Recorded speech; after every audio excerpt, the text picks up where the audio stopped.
The reason why we go back to old habits is because our goals are too lofty. We're not achieving our goals fast enough.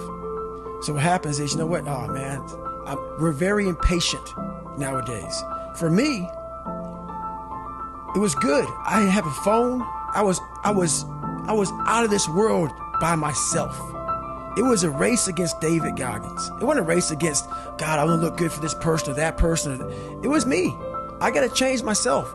So for me, if I lost 5 pounds in a week, I got a feeling. I allowed myself to feel proud of that. I didn't look at, I got to lose 106 pounds. I'm like, man, I went from 297, now I'm 292. In 1 week, man, I'm killing it. We're not proud of ourselves for the small accomplishments. What we need is this monstrosity of a thing to happen and say, I did it. Nah, there's a process that you have to go through, and patience is the process.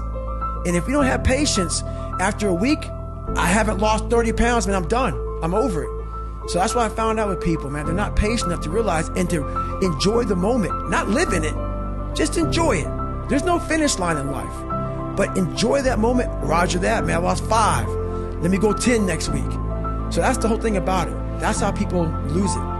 What do you want in your life? We have so much influence coming at us that we are so lost. We don't know what we want to do because we don't spend enough time with ourselves. You have to learn to shut off a phone and just think about you, where I want to be, where do I see myself tomorrow, the next year from that.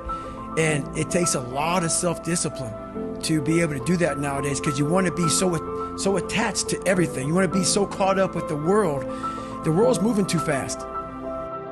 It's an endless process. Endless process. Every day you're having to constantly battle. It's not as bad as it used to be by any means, but that person's still there. You have to continue to always challenge yourself every day. A lot of us don't believe that we can achieve the impossible.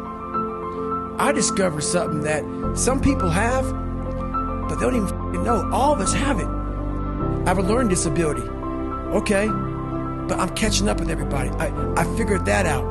I figured out all these negative things in my life that were keeping me in this hole. I'm like, I gotta tell people, man, that, hang on a second, man. You can achieve the absolute impossible. You don't need great parents. You don't need like a private school. You don't need to have this humongous GPA and all this other shit. What you need is the one thing I talked about in my book, which is straight up brutal work ethic.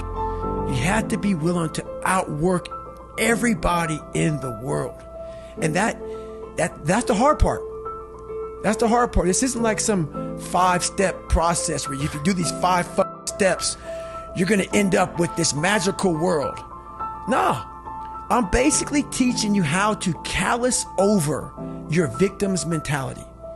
I'm teaching you how to, like I did 67,000 pull-ups in training for the pull-up record. I was seriously callousing my hands to protect them. What I'm trying to do with people is teach them how to find more of themselves to where they empower themselves. I'm all about the underdog.